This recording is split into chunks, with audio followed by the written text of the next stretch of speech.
Have you ever dreamed of a garden just absolutely overflowing with massive, vibrant blooms cascading down your walls and fences? It's like turning an ordinary backyard into a sheer masterpiece. Well, you're in the right place for this explainer, because today we're diving straight into the secrets of cultivating clematis, aka the undisputed queen of vines. We've got a great roadmap for you today. First, we'll meet the queen of vines, then cover perfect placement and prep, planting your clematis, demystifying pruning, feeding and winter care, and finally some creative uses and final tips. Let's get right to it. Section 1. Meet the queen of vines. Let's explore exactly why this plant is an absolute necessity for adding vertical beauty to your space. Did you know there are over 300 species in the Clematis family? It's incredible. They've been historically prized by gardeners worldwide for their sheer elegance. And with that many species, you literally have an endless palette of colors to play with, from deep velvety purples and rich burgundies to soft pinks and pure whites. Plus, with all the different shapes and blooming seasons, you can keep your garden looking vibrant from early spring all the way through autumn. Now, if there's one golden rule you remember from this explainer, it's this: head in the sun, feet in the shade. To really thrive, these vines demand this exact lifestyle. They absolutely need abundant sunshine to fuel those magnificent blooms and foliage.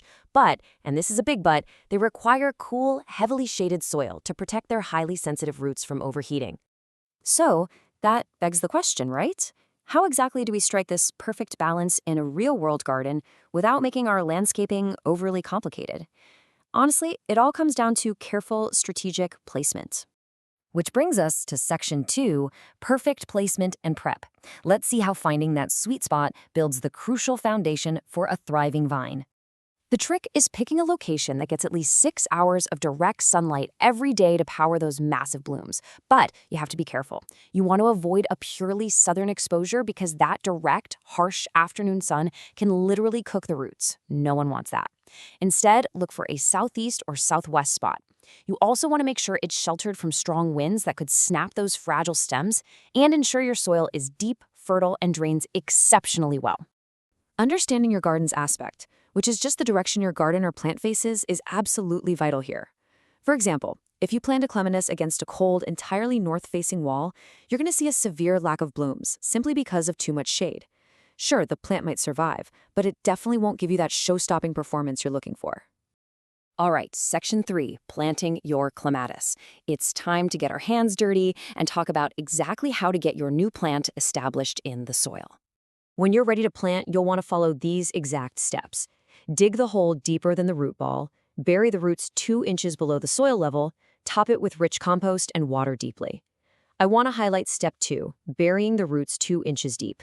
This is a game changer. It encourages strong base shoots, which makes the plant significantly bushier.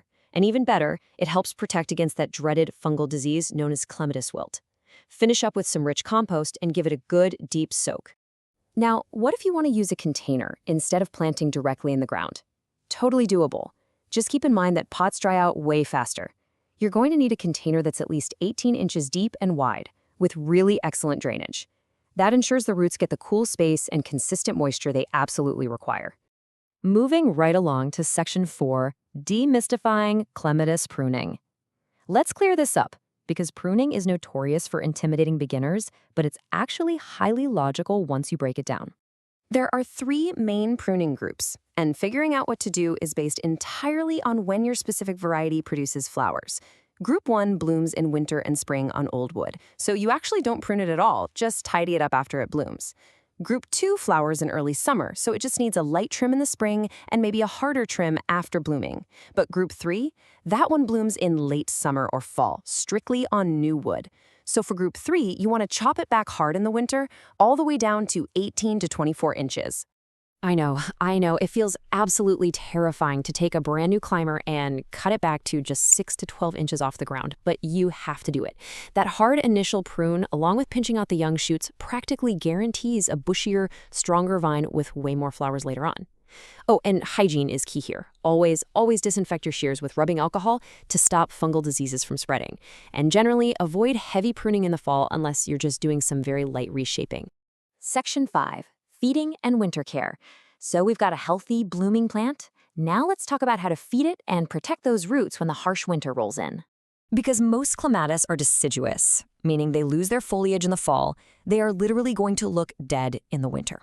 The leaves drop, the stems get super thin and bare, but trust me, they aren't dead. They're just sleeping, and they need you to step up and protect them until spring arrives.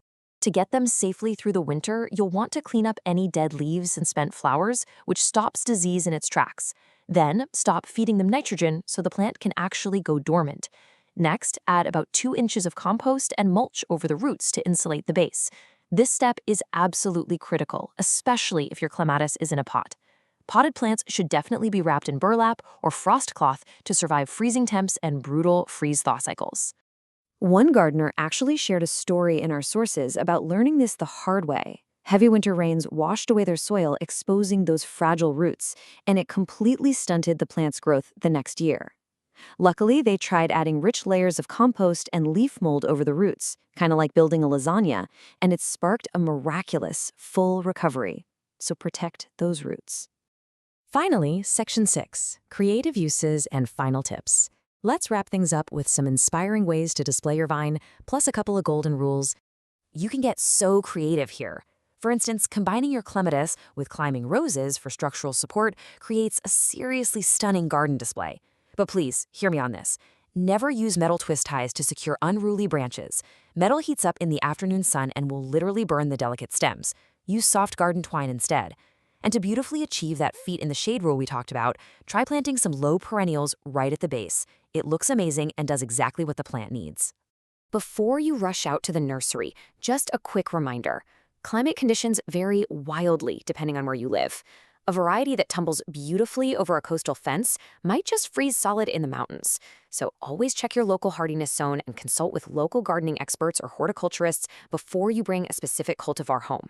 So I'll leave you with this question to ponder. What blank wall, boring fence, or old pergola in your yard is just waiting to be transformed by the magic of a clematis? Let us know your plans or drop any questions you have down in the comments. I hope this explainer has given you the knowledge and the confidence to claim your vertical space this season. Happy gardening!